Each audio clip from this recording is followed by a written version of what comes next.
Okay, I'm doing all these videos sitting in my recliner with my feet up. Otherwise, I couldn't do them. I feel pretty good today. Yesterday, I was really bad. I ended up having to lay down for most of the day, feeling real dizzy and sick and stuff. But I feel pretty good today. Try to get some of this done for you. I'll try to keep this short. This would be my junior high time, and I went into junior high school scared to death because I had bad experiences through grade school, and even though I had put on some weight and gained some inches going into junior high school, everybody had told me that Shaw, this was the bad. Shaw was had a reputation throughout the whole town as being that's the Hilliard Junior High School, and there's just fights in the school, outside the school all the time, and I had no my friends, the Newmans and Normans, they had moved away by then. Skip Elsom had moved away. I hadn't met Jeff Fagan yet. My friend Mike Gibson, he was still in Catholic school for one more year, so I was heading into this dangerous territory without any friends. Without all I knew is it was going to be bad, and I still could not add, multiply, couldn't keep a number in my head, and but one good thing. When I got there, as I found you didn't have to memorize things. They let you use, this was back when calculators were just coming in, so this would have been early 70s, and the little tiny calculators were cheap, and I didn't have to memorize. I didn't have to worry about that, so that was great. Shaw was they built. There was about 5 junior high schools in town, all built about the same time, and they were identical to each other, and the whole school was identical, repetitious, I guess. When you walk in the front door, and there would be a cafeteria on one side and some classes on the other, and then there was 4 wings as you'd go down the center hallway, and on each left and right there'd be a wing, go down a few more feet, then a wing. So you had 8 different wings coming off of the central hallway. They all looked identical, and you got a locker, and you didn't get to choose where your locker was. You didn't get to choose your locker combination either, and you went from being in one class all day to you had like 6 classes, and every class had a book, and you couldn't carry all the books with you. These were big, heavy books, and so you'd have to, in between classes, you only had a couple minutes, and you'd have to go and find your locker and try to remember your locker combination, which I had nightmares about that forever. Not getting to my locker in time, not remember my locker combination, but that put on some pressure on me. But other than that, I loved junior high school. My very first day of school, I met this really tall guy, Jeff Fagan. I think even in junior high school, he was over 6 feet in junior high school as a 7th grader, and super funny guy. And we got along great. And I had most of my classes with him, and we were both we were both nerds.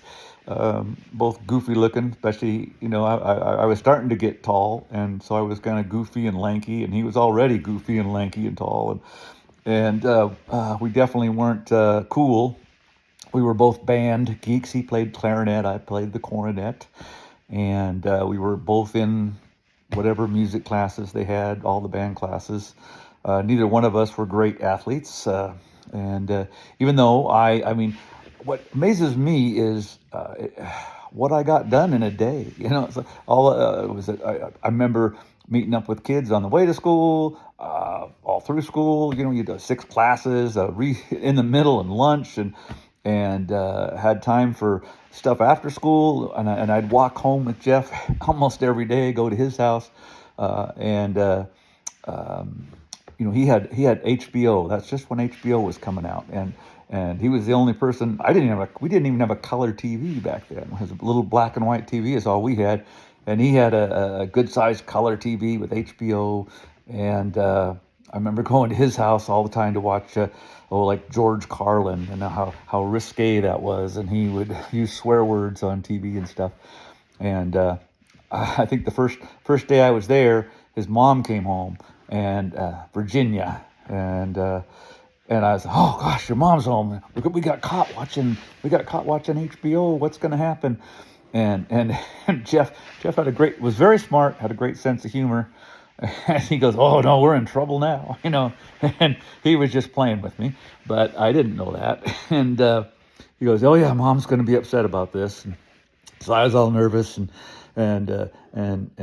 she had a great sense of humor too. She knew exactly what her son was doing, and she goes, "Well, who's this kid?" And and I'm stuttering. Oh, my name's Benny, and I'm making excuses and everything, and she goes off into the kitchen. She had to work. Jeff had a dad at that time. They weren't divorced yet, but he wasn't around. He was not in the house, so it was Virginia raising three boys by herself, and so she was off in the kitchen, and I'm already feeling guilty and stuff, and so Jeff goes, she goes, hey mom, Benny's hungry. He wants to know if he can have something to eat. And I was just like, what? Don't do that. And that was a big joke for a long time. And I told, when Jeff got saved and I baptized him, and he was staying with us for a long time, months, and just hanging out with my girls, and my girls, especially Bonnie, just loved him. And she thought that was so fun, that stories like that, and she still pulls that on people all the time. That somebody's hungry. I want to know if they can have something to eat.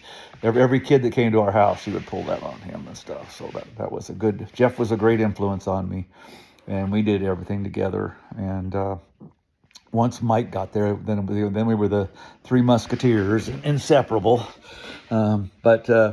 Yeah, so I loved all the classes I had.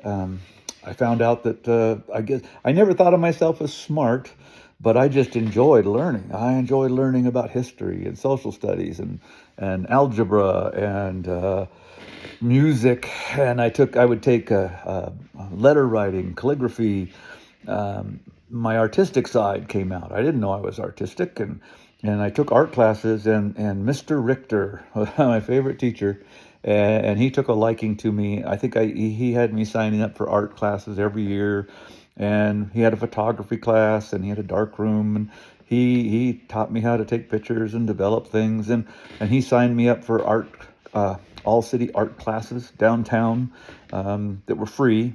But he got me into that and had me doing those things, and he was a great guy, Mr. Richter, yeah. And Mr. Lake was my history teacher, and I loved him. And Mr. Kenyon was my band teacher. I just had a great time in junior high school. I don't have any bad memories of junior high school. That was a highlight of my life, and a lot of that was most Mike and Jeff, and just having a good time. But we were definitely band geeks. I was on the chess club. I'd never played chess in my life, but went in there. I just would sign up for anything. Jeff said, "Hey, let's go sign up for chess club." I said, okay, and it turned out I was a pretty good chess player. I was also good in debate, and I was a card carrying AV operator. They'd bring the project. If whatever class was going to have a film, you had to have somebody who was trained and had their AV card. And I kept that for a long. Wish I still had it. I was a card carrying AV operator, and they'd bring in the old Bell and Howell 16 millimeter projectors, and I'd put the spool on it and get it all hooked up and run the projectors.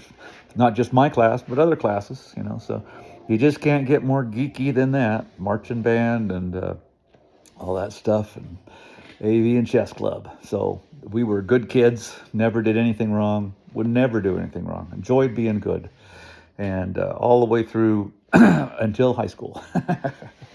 But we'll pick up high school on another one. I guess the big thing, right towards the end of junior high school, I mean, everybody, I didn't know there was such a thing as a gay person. That blew me away when I found that out after high school. But girls were just amazing. By that time, I had a keen interest in girls. Just didn't know how to talk to them or anything else.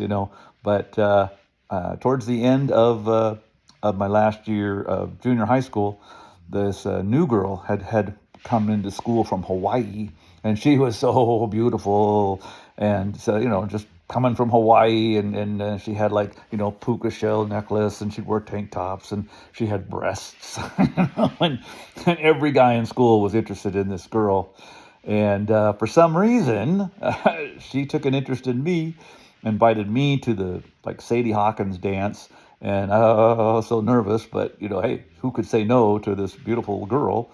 And afterwards, we made out. I'd never kissed anyone in my life, not my mom, not anyone.